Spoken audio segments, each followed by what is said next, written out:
Stoepstories, geskryf deur Peter King en voorgelees deur Stanley Surenberg. 2020.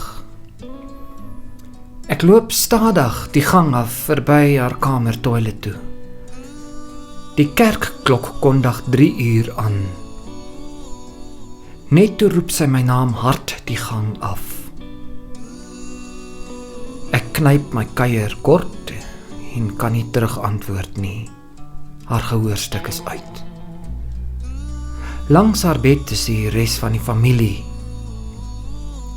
Sy snik en tussen onduidelike woorde sê sy, ek het 'n voorbode gehad.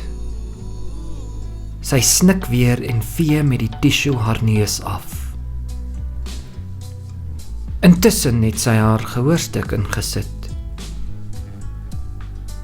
Ek het gesien hoe hulle my oudste broer begrawe.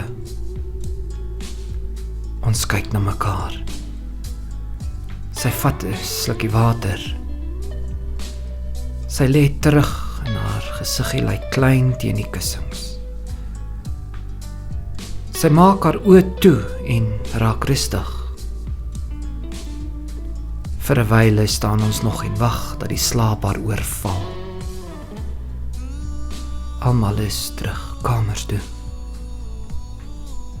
Môreoggend 10 uur is die begrafnis. Rus in vrede, oom Popeye.